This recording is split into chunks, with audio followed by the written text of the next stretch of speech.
ইংরেজিতে বক্তব্য দেওয়া শিখবো, কিভাবে গুছিয়ে নিজের মতো করে ইংরেজিতে আমরা পরিচয় দিতে পারি, ঠিক আছে? তাহলে আমরা শুরুতেই বলি, বলো হ্যালো ডিয়ার লাভলি অডিয়েন্স, প্রিয় দর্শক মণ্ডলী, আসসালামু আলাইকুম, good morning to all of you. Hello dear lovely audience, আসসালামু আলাইকুম, good morning to all of you. তার মানে আগে শুরুতে আমি ধন্যবাদ দিলাম এবং কি করলাম, সালাম দিলাম। এরপরে এখন তো সকাল, তাহলে বলবো শুভ সকাল সবাইকে, তাই না?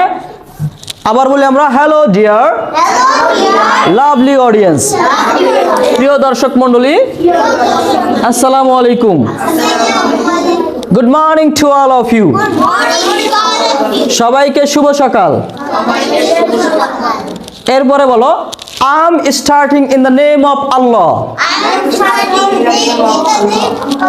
I am starting in the name of Allah. আমি আল্লাহর নামে শুরু করছি।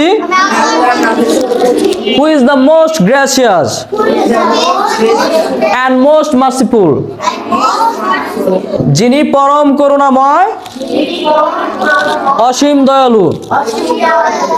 এরপরে বলো বক্তব্যের শুরুতে আমার আন্তরিক ভালোবাসা ও শুভেচ্ছা নেবেন, তাই না? এরকম বলি না আমরা? তাহলে বলো at the very beginning of my speech, at the very beginning of my speech,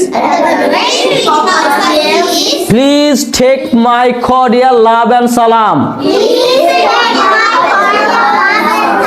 আমার আন্তরিক ভালোবাসা এবং সালাম নেবেন।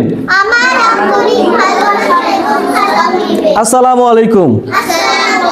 তাহলে এগুলো আমি পুরোটুকু সাজিয়ে কিভাবে বলতে পারি শোনো। হ্যালো ডিয়ার লাভলি অডিয়েন্স, আসসালামু আলাইকুম, good morning to all of you. I am starting in the name of Allah, who is the most gracious and most merciful. At the very beginning of my speech, please take my cordial love and salam. Assalamu alaikum.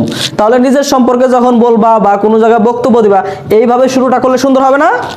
আমরা এটা practice করব, ঠিক আছে?